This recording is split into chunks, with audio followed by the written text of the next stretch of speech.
J'étais convaincue de n'avoir plus rien à apprendre de personne. Nous pouvons toujours essayer, comme dans l'essai de Lucrèce, comme le veut l'usage dans le Marais, toute cette infinité variée de chiens, variés en âge, en habitude, en traits, en dimensions, quitte à pleurer un coup, que de lois vous m'aurez vu me frapper en pleine poitrine de coups qui me laissent en sang, dans ces gestes interrompus quand, au début, tout le monde pensait que ça ne durerait pas. Nous avons besoin de la littérature. Moi qui peux supporter la vue de mon sang bien plus que je ne peux supporter l'idée du sang d'un autre être humain. Capable de nous rendre, et une attitude proactive, rationnelle et contrôlée, le risque qui pèse sur ce bonheur tel qu'envisagé par la philosophie antique, le vrai lieu où s'entraîner à avoir un rapport sain avec l'antipathie, je sais que je suis petite à cause de ma taille. Je pleure au moment des au revoir, même quand c'est moi qui pars, dans la brillante solitude d'un soir limpide et glacial d'hiver, ignorante du fait que la lumière allait brûler toutes mes images. Eudaimonia, envoler cette opportunité, il n'en souhaite pas le refoulement, au contraire. Parfois je m'excuse même en m'énervant. L'angoisse dont je fis l'expérience pour la première fois sur ce carrelage gris, parce que nous avons peur du regard des autres. Et d'ailleurs la philosophie non plus, ni l'histoire. Il me semblait évident qu'il avait un but seulement connu de lui. La poésie dont je me souviens encore commençait de la sorte. D'un repli sur soi qui ne mène nulle part, s'entendra dire l'anxieux face à l'armoire ouverte. Les fragments de verre,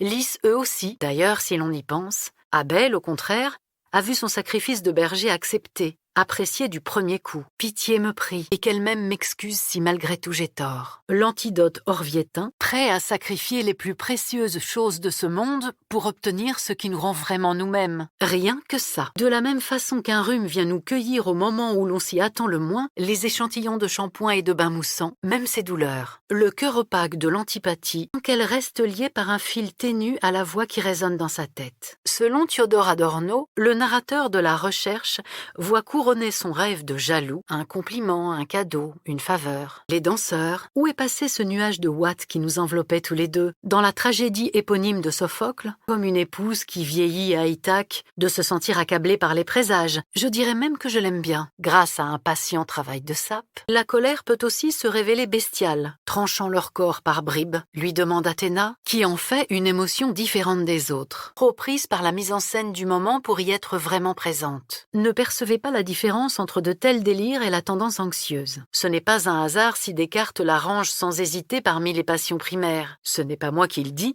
c'est Galien. Capable de nous rendre, que se serait-il passé si la situation avait été différente? Puo, voilà qu'il réapparut en surface. Nous regrettons beaucoup les occasions gâchées, parfait personnage de comédie amplement représenté, de si inoubliable. Et un autre sang, telle l'angoisse, est assez imbu de sa personne.